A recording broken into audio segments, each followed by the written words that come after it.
And now, Lifestyles Unlimited presents the Real Estate Investor Radio Show. Over the next hour, we unfold your map to financial freedom. You'll learn how to retire through investing in single-family and multifamily real estate.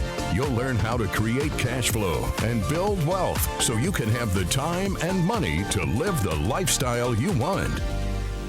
Welcome to the show. My name is Al Gordon, and as always, I'm working on your financial freedom. And on today's show, what I plan to talk about is the great RV dream. Yeah, the great RV dream. And many of you are saying, what is the great RV dream? What is that RV thing? Well, RV is, well, it's letters. It's kind of an acronym, short for recreational vehicle. So why am I going to talk about recreational vehicles on today's show? Because I'm retired. I am retired. Do you understand that the entire recreational vehicle industry is pointed towards two very distinct customer bases? Those people that are retired and those people that are not retired. Yeah, I mean those are their two customer bases that they focus on.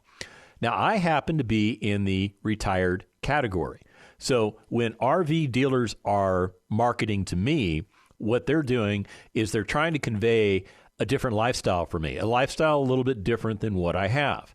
So what does an RV do for me that I can't do for myself? Well, it allows me to drive around in a very big, maybe uncomfortable vehicle and pull my house behind me so that no matter where I go, I will have a place to stay. Now, I was talking to Rick, my producer, before the show, and he said, "You know what? I've never been in an RV," and I thought, "Wow, that's amazing." And I thought, how do you vacation, Rick? And he goes, "Well, I just rent a hotel." And I thought, well, that's kind of convenient and kind of easy. So why the whole RV trend? Well, the whole RV concept is you get in this RV, you can go anywhere you want in the continental United States, and you can stay anywhere you want. And if there's no hotel available to you in maybe the more rugged parts of the United States, you have a built-in hotel. You have brought your hotel room with you. And more importantly, it's not really a hotel room because you don't have to worry about checking out at 10 a.m. Depending on what you're doing, you could check into an RV park, or you could check into a national park, or you could just literally stay on the side of the road. I mean, I don't know if that's legal or not. It's probably not safe, but you could do that, and you could have a place to sleep, a place to spend the night. You don't have to pitch a tent. You don't have to sleep under your vehicle. You could sleep in your RV, and you could have all the creature comforts of home. Now, one of the things the RV industry likes to do is they like to sell retirees like me on the concept that you can get out there and you can explore. You can see something different than what you see on a daily basis from where you live. You could see different parts of the United States. You could not be chained where you're living. You can go out and explore. And I think that's a pretty cool concept, because one of the things that hits you when you become retired is you kind of go, well, here I am. I don't have to go to work anymore, so I spend the majority of my time where I live, and maybe that could get a little boring, so that pitch of an RV kind of sounds pretty cool. So why am I talking about RVs on a real estate investor radio show? Here's why. Tina and I, we kind of got the RV bug a little bit, just a little bit, not a lot bit, but a little bit. And I'll full disclosure, I have owned an RV in the past. When my kids were younger, I owned a 29-foot travel trailer with a big 14-foot slide out, and it was perfect for a family of four. And at that time, I was in the other category that the RV industry targets. I was in that category of, well, I'm still working for a living, so when I go out to RV, I want to do it on the weekends. I'm not going to live full-time in the thing. I'm not going to go for 2 or 3 weeks at a time. I'm not going to be Andy Webb, and I'm not just going to say, hey, honey, why don't we just jump in the RV, grab the kid, and let's go tour the entire East Coast of the United States. Okay, so when you're working, that's kind of a bridge too far, but you can jump into that RV and you can go to your favorite campsite, you can go to your favorite lake, you can go explore some place and have a little representation of your home with you. So I kind of enjoyed having an RV when I was younger. And there was a time period when I was in the military where I was a geographical bachelor, where I wound up living in my RV because my family was in one place. I was reassigned to a place 5 hours away. The cost of living was ridiculous. It was all in California. I couldn't afford to have two different places to live. So I had an RV, so I figured, well, I'll live in the RV.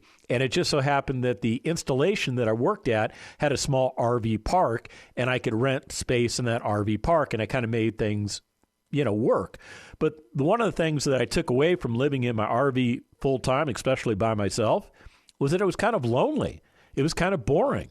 So I kind of moved away from that RV mindset. But over the weekend, Tina and I had the opportunity to go to the San Antonio RV show. And we were kind of curious because we've been exploring different opportunities, different things that possibly we can do with our retired time. There's still that desire in the back of my mind to go out and explore the country, because of all 50 states that are out there, I have not visited all 50 states. I have probably visited maybe, I don't know, let's shoot for a number and say 65%. So there's 35% of the United States of America that I haven't even put my toes in. And that's kind of on my bucket list. It's something I want to do. So one way to do that is to go get an RV and explore the country, right? And with an RV, you basically are bringing your hotel room with you, and your hotel room is configured the way you like it. You don't have to worry about finding a hotel room that's a little bit too small or a little bit too dark, or maybe it's a little too close to the freeway, or maybe you're too close to the pool or whatever, right? And maybe they only have it for one night and you got to move out and then you got to go to another hotel. Yeah, that can be problematic, right? But with an RV, you don't have those problems. Kind of sounds like I'm trying to sell you on RVing, doesn't it? Well, I'm not trying to sell you on RVing. What I'm trying to do is walk you through the mental gymnastics of what I walked through when I went to the RV show. So Tina found a fifth wheel trailer. Now, we were kind of looking for a truck camper, meaning the camper sits on the truck.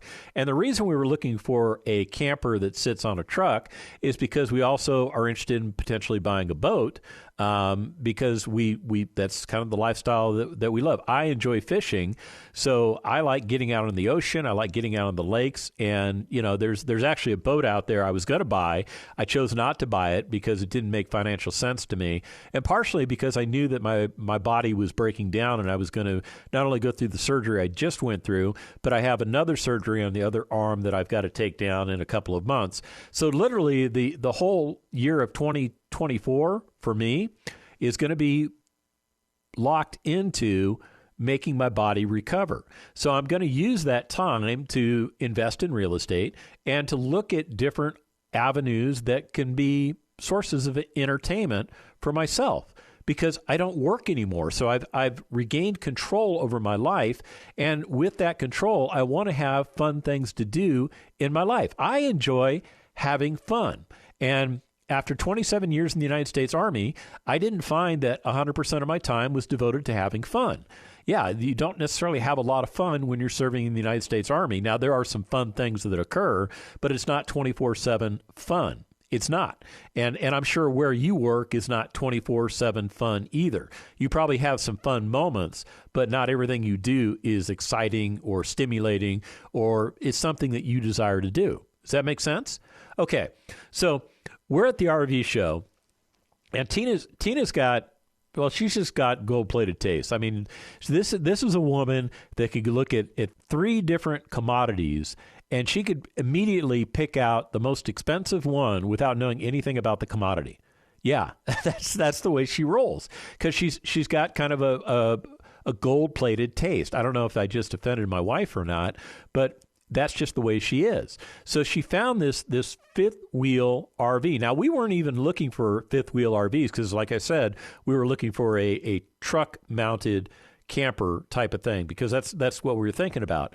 And anyhow, we decided to look in some of the fifth wheels, and man, some of those fifth wheels are really nice. Now, I'm not going to tell you the brand that she found that she really liked because I'm not promoting anybody, but this particular fifth wheel, it was laid out really, really nice, and it was apportioned really, really nice. And it had things in it that made her go, wow, this is like home. It had a stackable washer and dryer. It had a dishwasher. I mean, it had all the things of home. It was spacious. It was roomy. It was laid out differently than most fifth wheels. What they did was they took the entire living room area and they put it in the back of the RV, and in the center of the RV, that's where the cooking area was, et cetera, kitchen, dining area, whatever. And then in the very front of the RV, that's where the living quarters were at. And it was all laid out pretty nice. And what she liked about it was it was kind of partitioned off. So you literally had 3 different living spaces the way this thing was organized. And she liked that because she likes being able to like go into her quiet place and just do what she wants to do without being bothered by noises coming from the other room. So this RV was like right up her wheelhouse. And then we looked at the price of the RV. And even after show specials, this thing was still going to be like $190,000. And when you add the sales tax and everything onto that, we're already looking at $200,000 for the RV. Now, the thing about the RV is it's just an RV. It doesn't come with a tow vehicle. Yeah, because it's a fifth-wheel trailer, which means you're going to have to go out and buy a tow vehicle. And if you've looked at the pricing of trucks lately, the pricing of trucks is ridiculous. And just to get the tow vehicle that would provide the minimum amount of creature comforts, because you think about it, you're going to be in this truck a good portion of the time, towing that RV, your hotel room behind you, right? So what did we figure the price of the truck would be? We figured the price of the truck to be right in the neighborhood of about $100,000 after taxes. So what we were looking at is potentially an investment in a vacation. Now, let's be that very, very clear about what the investment would be in, because we would be buying assets that are depreciating assets. In other words, they go down in value over time because they tend to wear out. We're looking at $300,000. And I thought to myself, what could I do with $300,000 that wouldn't lose me money? And I immediately thought about real estate. When we come back from the break, I'm going to tell you about what I found. Got questions? Call Lifestyles Unlimited at 855-497-4335. The Real Estate Investor Radio Show continues next. Lifestyles Unlimited Success Stories. If you got laid off tomorrow, what would you do? Would you have to be working at McDonald's or wait to try and find another job with the downsizing the economy? Kept on coming to meetings, even with David Fisher online and stuff like that, but still we just like, we need to make the jump. So we kept praying for time to get this job done, to be able to find the properties. How do we find the properties? How do you find the time? And God answered our prayers, and he got downsized from his corporate job. This house was a dog, and through the rehab, I think we turned it into a little pony. You bought the house for $73,000. Correct. And your appraised value actually is $144,000. You put in $45,000 worth of work, so that leaves you a net equity of $11,000 with a return on capital gain of 70%. The cash flow is $458 a month for a cash-on-cash return rate of 35%. In-person and online learning dates at lukstudy.com. Creating the lifestyle you've always wanted. You're hearing Lifestyles Unlimited's Real Estate Investor Radio Show. Welcome back to the second half of the Lifestyles Unlimited Real Estate Investor Radio Show. My name is Al Gordon, and as always, I'm working on your financial freedom. And Tina and I, over the weekend, weren't really working on our financial freedom. We were really working on what do we want for our lifestyle when we went to the RV show. And Tina found the perfect combination. She did. She found a fifth wheel trailer that she could live with, and she was like, wow, I actually like this thing, which totally changed the dynamics of what we had gone there to look for in the first place. Does that ever happen to you with your spouse? Does your spouse say, I want one thing, and then you go to look at the one thing and you find a different thing, and the different thing is like, wow, that's really cool, I got to have it? Yeah. Okay. So and I'm not picking on Tina. I'm just saying that's just the way things kind of work out, because what can happen is you can go in, you can look at something, and you can get a result. And then with that result, you may change the parameters of what you're looking for. Because in our case, the truck camper, well, it just seemed very small, very compact. And my wife doesn't want to be in a very small and very compact thing. So if we were going to RV, she would probably want that nice fifth wheel RV. And then, of course, we'd have to have the right truck. Because even though I own a truck right now, it's not the size of truck necessary to pull the size of RV that we were looking at. We would need something like a Ram 3500 or a Chevy 3500 or a Ford 350 or maybe a 450 to pull this thing, because the dry weight of the trailer was, I don't know, something around 17,500, 18,000 pounds. And what we have right now is an F-150. It's rated for, I don't know, something like 10,700 pounds, but that ain't enough. That ain't enough to pull that RV. So if we were going to go down this road of buying this RV, we would have to dip into our pockets and we would have to pull out money. Now, some of you would say, well, Al, I bet you as a real estate investor, you have pretty decent credit. And you would be right. I have excellent credit. I'm in that 800 zone. So, essentially what I could do is I could go out and buy the RV. I could go out and buy the tow vehicle. I could spend the $300,000. It'd probably be more than $300,000 because we haven't even talked about equipping the RV and getting all the extra stuff that you need in order to make the RV, a home. I mean, you've got to outfit the RV. You've got to get the necessary towing equipment. You've got to get the necessary safety equipment. Yeah, there's a lot that goes into it. Plus, you have to have a place to store it. Now, fortunately for me, where I live, I have acreage and I have a place where I could store the vehicle. But if I didn't, I would have to factor in a cost to rent a space somewhere where I could put the RV. So there's two options I could have. And let's say we're dealing with about $300,000, okay? Because that's kind of the price point that I came up with for the cost of doing this RV thing. We could either A, pay all cash. In other words, $300,000 would go right out of the Gordon coffers and would go into assets that depreciate, go down in value over year. And what that means is the $300,000 is worth less over time. So what does that mean? Well, if they depreciate over a 5-year schedule, you could probably do the mental math. Take 300,000 divided by 5, and you get what? $60,000 per year. So a $300,000 quote unquote investment would net you a value of about $240,000 after year 1. After year 2, you see where I'm going? It goes down to 180, and then it goes down to 120, and then it goes down to 60, and then it goes down to it really isn't worth anything after about 5 years. That's not a good investment unless you're investing in full-time vacationing. If you're investing in full-time vacationing, well, maybe that makes sense for you. But you also have to look at, what if I had spent that $300,000 somewhere else? What if I had bought an asset that actually pays me 5 different ways? I'm talking about real estate.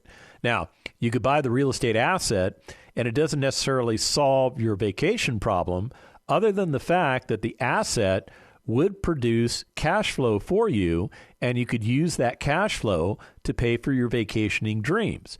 Now, 1 month's worth of cash flow may not produce enough money for you to go out and have the vacation that you want, but maybe a year's worth of cash flow could do it for you.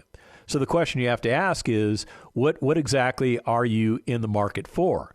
Are you in the market to buy an RV that's probably going to sit on your property for the majority of the time and not get used? Or are you in the market for buying a real estate asset that is going to get used? It's going to be used by the resident that you put into the property.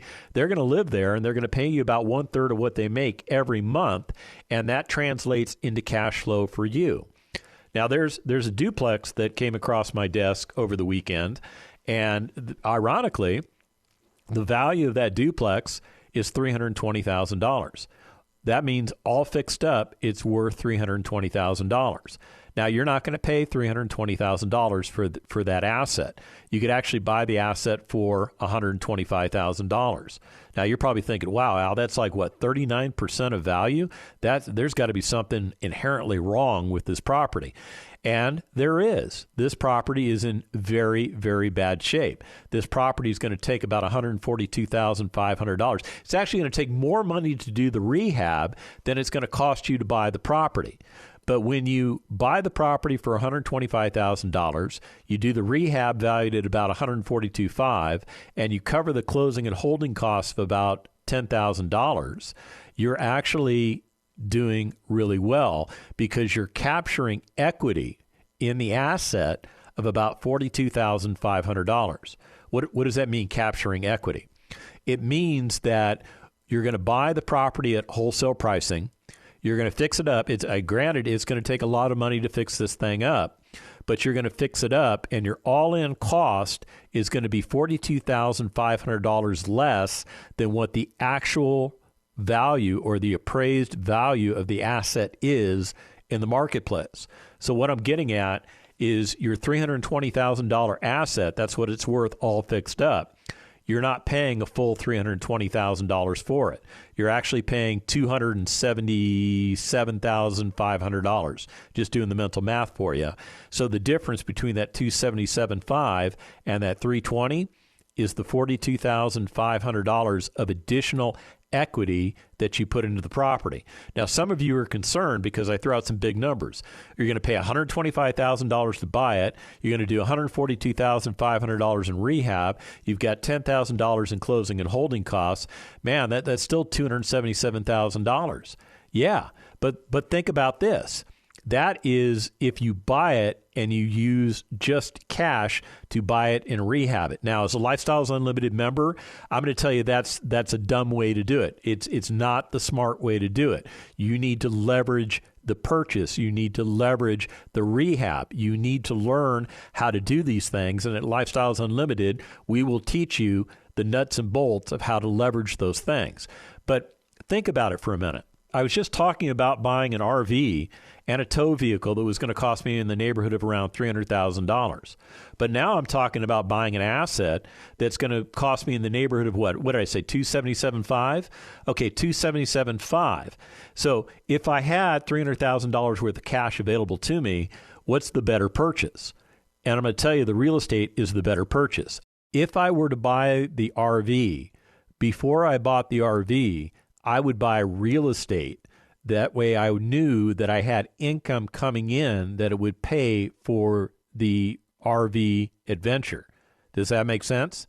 When you're a real estate investor, you start looking at things a little bit differently. You start understanding that you can delay your gratification to a later date, but you can still have what you desire. The key thing is you just have to figure out how to pay for it. So, I was talking to you about this duplex that's out in Chattanooga, Tennessee, and the after repair value of this thing is $320,000. It's a little bit more than what it would cost me to buy the RV. Even if I paid all cash, instead of paying $300,000 for an RV, I spent, say, $277,500, paid for this property all cash, did everything all cash. I would have an asset that would pay me in the cash flow realm more money than I needed to buy the RV. I could actually go out and buy the RV, and with the cash flow that came off of the asset, I would be able to pay for the RV. Does that make sense? But there's a problem, because if I were to buy just one asset with that money, I'd have all my money in one asset, and I don't want all my money in one asset. I like to spread my money out across multiple assets.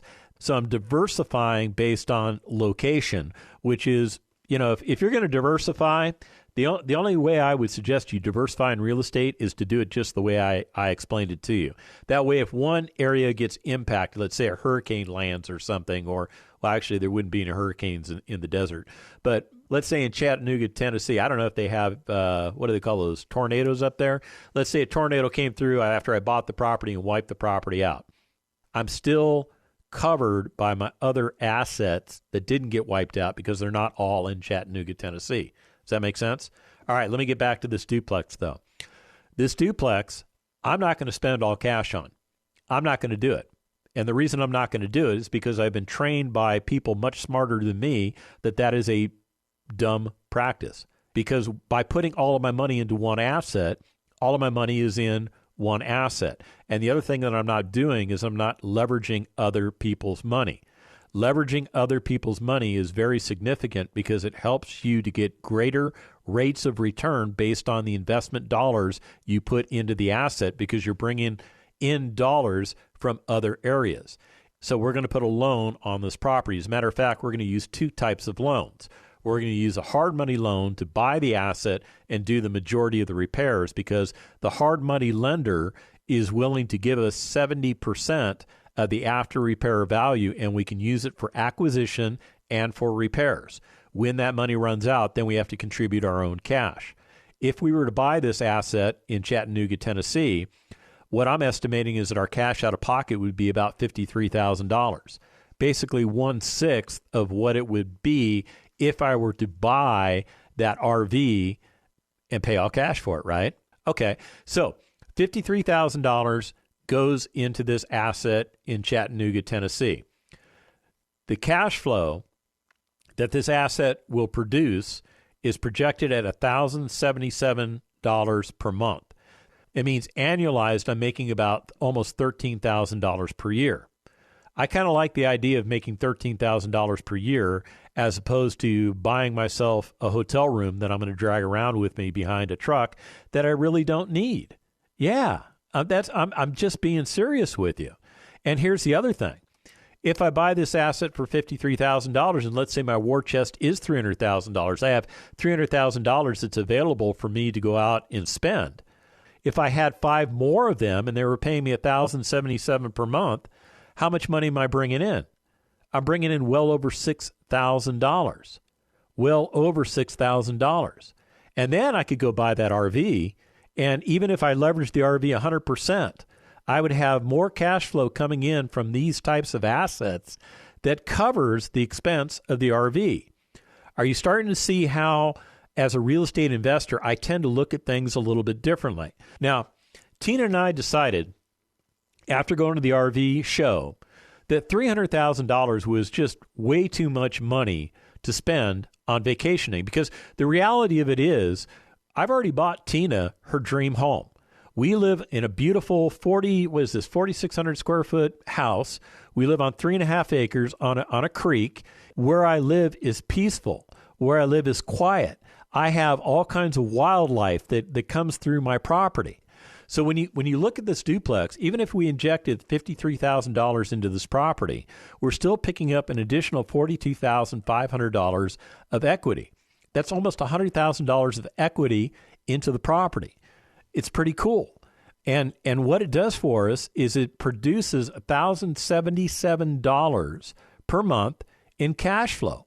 When you annualize that, you're getting almost $13,000 per year. Again, the cash-on-cash return is 24.38%, just on the cash-on-cash. The return on capital gains is still significant. It's over 80%, an 80% return on capital gains, and you factor that by taking the net equity you capture and you divide that by the cash out of pocket. So the question I have for you is this: what are you invested in that's giving you a return on investment year over year? And I'm here to tell you, I'm not sure you're invested in the same stuff that I'm invested in. And I guarantee you, if you go out and buy that RV like Tina and I were considering, you would not be getting a 50% return on investment based off of that RV. If you want to do what I'm doing, you want to do what the 50,000 members of Lifestyles Unlimited are doing, go to lifestylesunlimited.com. Sign up for the free workshop, and let's get you going. The information and opinions you hear on the Lifestyles Unlimited Real Estate Investor Radio Show are those of the hosts, guests, and callers. The Lifestyles Unlimited Real Estate Investor Radio Show is for entertainment purposes only. Please consult a professional regarding your personal investment needs. Nothing presented constitutes an endorsement, recommendation, offer, or solicitation to buy or sell any product or security.